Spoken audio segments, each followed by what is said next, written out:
कंकाल का रहस्य। चौरा गांव के खेतों में इन दिनों खुदाई का काम चल रहा था। असल में इसी गांव से होकर एक अच्छी सड़क गुजरनी थी, इसलिए यहाँ खुदाई शुरू की गई थी। अचानक एक दिन खुदाई करने वाली मशीन से कुछ टकराता है। बाद में जब खोजबीन की जाती है तो वहाँ से 2 कंकाल मिलते हैं।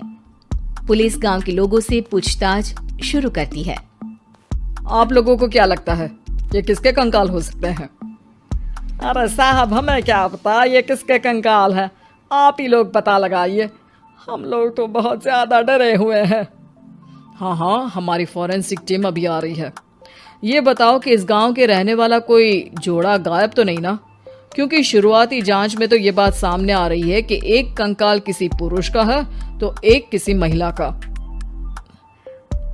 साहब, हमें तो बहुत डर लग रहा है। ऐसे कंकाल मिलने का मतलब गांव के आसपास ही किसी की हत्या हुई है या फिर किसी को जलाकर मार डाला गया है। हाँ साहब, हम अपने परिवार को लेकर बहुत ही ज्यादा परेशान हैं। देखिए, आप लोगों की परेशानी हम समझ सकते हैं, लेकिन आप लोगों को पुलिस का सहयोग करना होगा, क्योंकि आपके सहयोग के बगैर हम ये पता नहीं लगा सकते हैं कि आखिर ये किसके कंकाल है और इनकी हत्या किसने की। ठीक है साहब, गांव के लोग आपका पूरा सहयोग करेंगे। हाँ साहब, पूरा सहयोग करेंगे। तो फिर ठीक है, हम अपनी जांच शुरू कर देते हैं। कुछ दिन बाद जांच रिपोर्ट आ जाती है। पता चलता है कि ये कंकाल करीब 20 साल पुराने हैं, यानी 20 साल पहले किसी जोड़े की हत्या कर शव को यहाँ पर दबा दिया गया था। इंस्पेक्टर राघव, ये बताओ कि 20 साल पहले की मर्डर मिस्ट्री क्या आप सुलझ सकती है? हाँ सर, क्यों नहीं। लेकिन अब सबूत और गवाह काफी मिट गए होंगे। मुश्किल तो होगी, लेकिन शायद किसी परिवार को इंसाफ मिल सके। इंस्पेक्टर राघव, आप बिल्कुल सही कह रहे हैं। किसी परिवार को तो इंसाफ मिलेगा ही और किसी को उसके किए की सजा भी मिलेगी। जी सर, मैंने तो जांच शुरू भी कर दी है।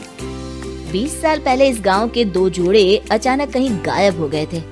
मैंने दोनों ही परिवारों के बाकी के सदस्यों से बातचीत शुरू की तो उन्होंने बताया कि उनके बच्चे शहर गए थे, लेकिन आज तक वापस नहीं लौटे हैं। लेकिन ये दोनों शव किस परिवार के सदस्यों के हैं, ये कैसे पता चल सकेगा? सर, मैंने डीएनए टेस्ट करवा लिया है। आज शाम तक इसकी रिपोर्ट भी आ जाएगी। अच्छा, ठीक है। उसी शाम को सर, डीएनए रिपोर्ट के मुताबिक ये दोनों ही लाशें चौरा गांव के रहने वाले प्रधान सुल्तान सिंह के बेटे और बहू की है। लेकिन इनकी हत्याएं किसने की है, ये कैसे पता लगेगा?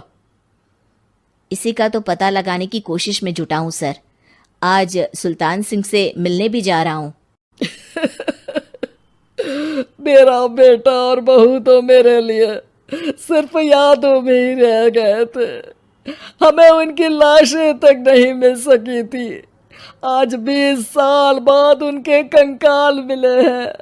मैं अब किसके लिए जीऊं?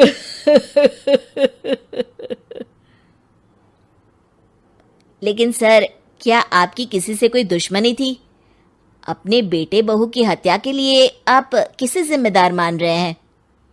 अब मैं किसका नाम बोलूं? मेरी तो किसी से दुश्मनी नहीं थी, बस मेरे बेटे बहू को कोई वापस ला पाता।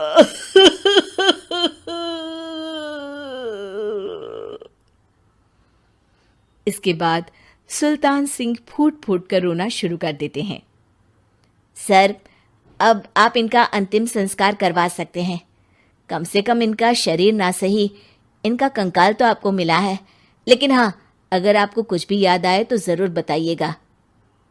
मेरी तो बेटा अब उम्र हो गई है, लेकिन मेरे बेटे और बहू के हत्यारों का जरूर पता लगाइएगा, क्योंकि जब तक हत्यारे पकड़े नहीं जाएंगे मेरा मन नहीं मानेगा। सर, हमारी पूरी कोशिश रहेगी हत्यारे को पकड़ने की। लेकिन एक बात बताइए, उस वक्त आपको किस पर शक गया था?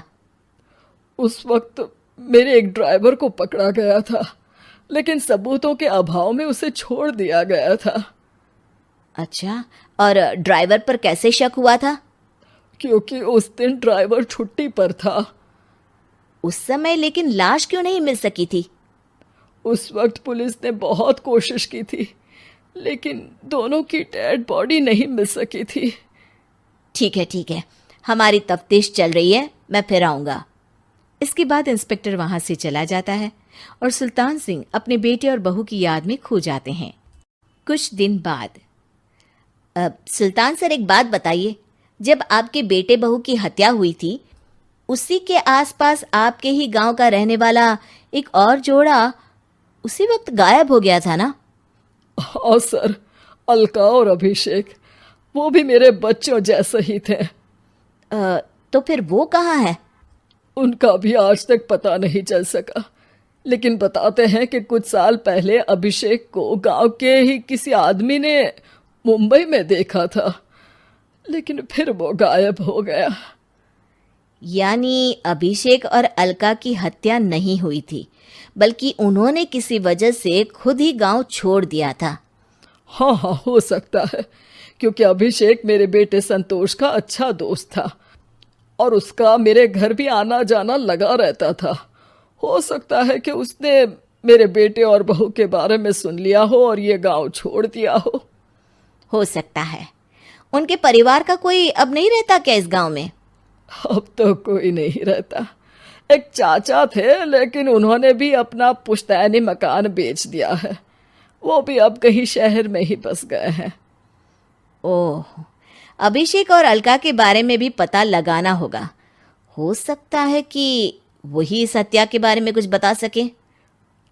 हो तो सकता है, लेकिन वो बेचारे तो खुद ही वक्त के मारे थे, वो क्या बताएंगे। फिर भी सर, जब केस दोबारा खुला है तो जांच तो करनी ही पड़ेगी, और इस बार तो लाशें भी बरामद हुई है। कुछ दिन तक लगातार तफ्तीश चलती रही। एक दिन थाने से सुल्तान सिंह को फोन आता है। हाँ, कौन बोल रहा है? सर, मैं कांस्टेबल तुलाराम बोल रहा हूँ थाने से। आपको थाने आना पड़ेगा। थाने? लेकिन क्यों? सर, किसी की पहचान करवानी है। अच्छा ठीक है, मैं दोपहर तक पहुंचता हूँ। सुल्तान सिंह दोपहर में थाने पहुंचता है। कई पुलिस के अधिकारी वहां मौजूद रहते हैं। सर, आपके बेटे की हत्या का रहस्य आज शायद सुलझ जाए। अच्छा इंस्पेक्टर राघव, पर वो कैसे? सर, उस आदमी को देखिए, क्या वही अभिषेक है? सुल्तान सिंह की आंखों में हैरानी से आंसू आ जाते हैं। हाँ सर, यही अभिषेक है। ये आपको कहाँ से मिला? सिर्फ अभिषेक ही नहीं, बल्कि इसकी पत्नी अलका भी इसके साथ है। मैडम, जरा अभिषेक की पत्नी को लाइए। जैसे ही अलका को पेश किया जाता है, सुल्तान सिंह जमीन पर गिर जाते हैं। सुल्तान सर, क्या हुआ आपको? आप अलका को देखकर गिर क्यों गए? सुल्तान सिंह सर पकड़कर बैठ जाते हैं। ये अलका नहीं, बल्कि ये तो मेरी बहू रितु है।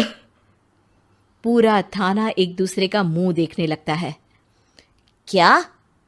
इसके बाद हर किसी को दो कंकाल और हत्या का रहस्य समझ में आ गया। अभिषेक और रितु ने मिलकर संतोष और अलका की हत्या की थी और लाश को जमीन के नीचे दबा दिया था।